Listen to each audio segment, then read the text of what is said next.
Okay, this is the car OBDMD. Thanks for tuning in today, guys. Today we're going to talk about spark plug analysis and what your spark plugs can tell you and are telling you when you go ahead and replace them and what some of the issues that they can cause. So right here I have two spark plugs that, as far as who makes them, they are different. One of them is a Denso plug and one of them is an NGK on this side, but they are both the same exact plug. They're just cross-referenced. And the Denso actually came in the four-wheeler when I got it. I bought it used, and I'm putting back an NGK in it. That's a personal preference. It's a Honda engine, a Honda four-wheeler. And I know for a fact that the NGK plug is the factory plug that came when it was brand new. And I like to keep things factory. What we have here is there's a lot of technology that's come out with spark plugs. Let me see if I can get that to focus here. And some of the newer spark plugs, which I will show you in a minute here, have a little bit different technology. But this right here is a copper core plug, okay? So this electrode tip, which sends the energy down and then it jumps the gap here to this point, this is a copper core, okay? And the purpose, I really wish this would focus in better. Let me see, maybe if I get close. No, sorry about that, guys. But it'll jump the gap, okay? And that is what creates the spark, which ignites the fuel in the engine, okay? Now this, of course, is a brand new plug. I haven't put it in yet. I was just about to put it in, but then I thought I'd do this video. So this is, of course, perfect. It's ready to go in.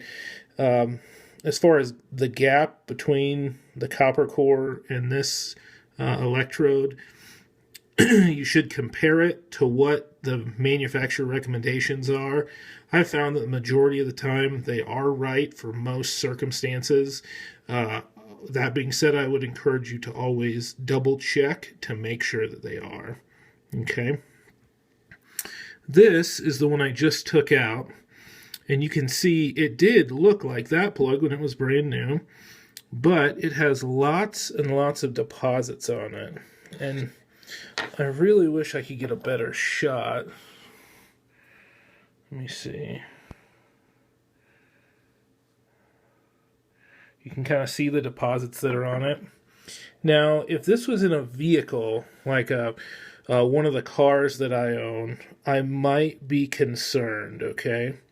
And the reason I'm not concerned is because this four-wheeler of mine is a 2003, okay? It's 12 years old. It's had a hard life. It was originally a farm four-wheeler, and I mean, it's been rode extremely hard, and for what it is, a carbureted single-cylinder workhorse of an engine, you know, I'm not appalled by this at all. I have kind of expected it to have all kinds of deposits, you know, kind of half filling the gap between the copper core and the electrode, but it doesn't. So, you know, I am pleasantly surprised it doesn't have that. The deposits on here are unburned fuel and oil that seeps past the rings and just various debris. I mean, all kinds of things get sucked in here. So this is a combination of all of it. Mainly, it's oil that coaks on here, and the oil does come past the rings. So yes, I am losing a small bit of oil past the rings. Do I need to do a ring job? Possibly, you know, I hate to say I need to do a ring job just because it does run. I mean, these four-wheelers, they're workhorses. They'll run forever. So this doesn't really concern me. If it was on something, you know, newer, or if it wasn't a farm four-wheeler, I would be more inclined to do something about it. But since it is, I'm just going to swap the spark plug out. I mean, this spark plug's lasted 12 years already. Well, evidently not 12 years because it's not factory. But however long already, and it still runs just fine.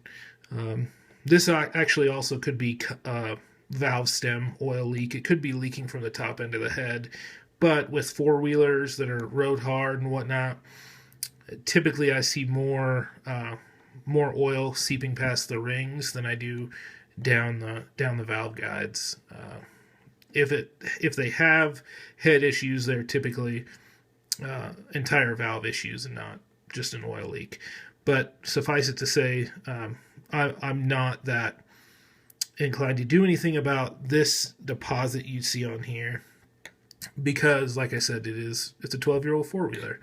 So if you work on a four-wheeler and you see this, you're okay. Just go ahead and swap the plug out. But this video was mainly just to show you the difference in how they look between the new and the old. And once again, I apologize that it's not as clear, but you can see the gaps there a little better. And once again, these are copper core, okay? So let's switch gears here. And let's talk about this guy. This guy is an AC Delco plug, okay? It actually has an NGK number on it. NGK actually makes the plug for AC Delco. Well, makes the plug and then slaps AC Delco's name on it. And I just took this out of one of my vehicles that has 100,000 miles on it. Just hit it, and Chevy said, 100,000 miles, you need to replace the spark plugs. Now you'll notice between this guy, that copper electrode right there, and this one, it looks like it's worn out completely compared to the other one. Well, you would be right if this was copper, but it is not. This is an iridium plug, okay? The other plug for my four-wheeler was about $1.75. This plug right here was $15 for one plug. Now, these plugs go a lot longer. They are the iridium plug, so this is the iridium part. But they also, if you can see on this electrode right here, on the back side, you can kind of see a whitish spot. That is actually a little dot of platinum, okay? Now, platinum, of course, we know is a precious metal, and they put it there because it is a super good conductor of electricity, okay? And because it has the platinum, which conducts electricity very well, and the iridium that actually lasts a lot longer and wears better than copper, in my opinion, and in the opinion of several large car manufacturers and automakers, they started making plugs out of these. They can go much longer without being replaced. Like I said, this is 100,000 miles on a plug. Now you'll notice on this plug, besides that difference, you'll notice the color difference, okay? This has a very light brown, tannish color to it.